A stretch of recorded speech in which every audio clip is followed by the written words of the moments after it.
ఈరోజు పార్టీ శాశ్వతం, కేసీఆర్ గారు శాశ్వతం. వీళ్ళు వచ్చేటోళ్ళు పోయేటోళ్ళు వచ్చే అసెంబ్లీ తర్వాత భవిష్యత్తులో ఇక వాళ్ళు లీడర్గా కూడా ఎవడు ఉండలేడు. ఎందుకంటే మీరు చూస్తారు రేపు ఎలక్షన్ తర్వాత 2027, 28, 29 ఎలక్షన్లు వచ్చినప్పుడు మరి మీ ఎమ్మెల్యే గారి పరిస్థితి ఎంత దారుణంగా ఉంటుందో జెండా కట్టేటోడు కూడా గతి లేకుండా ఉంటాడు. ఆ పరిస్థితి వస్తుంది. విజయ్ కుమార్ లాంటి యువకులు ఎందుకు ముందుకు వస్తారు మీరు ఆలోచన చేయండి.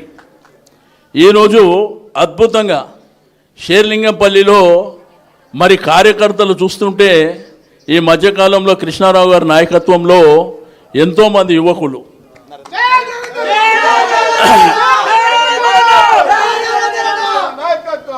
మొన్న నరేందర్ యాదవ్ గారు జాయిన్ అయినప్పుడు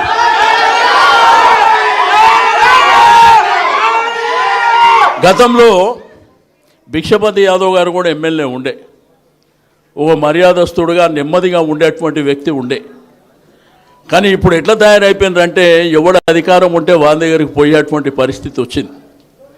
బట్ 2.5 సంవత్సరాల తర్వాత తిరిగి కేసీఆర్ గారే ముఖ్యమంత్రి అవుతారు.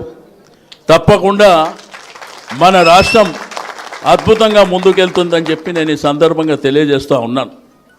ఎలక్షన్లు వస్తుంటాయి పోతుంటాయి, గెలవడం ఓడవడం అనేది జరుగుతూనే ఉంటుంది సర్వసాధారణంగా.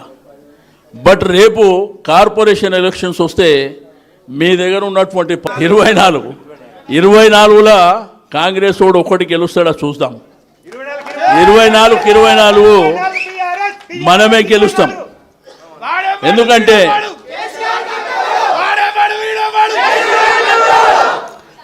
కేసీఆర్ గారు ఒక వైపున అభివృద్ధి చేసిండు, రెండో వైపున సంక్షేమ కార్యక్రమాలు.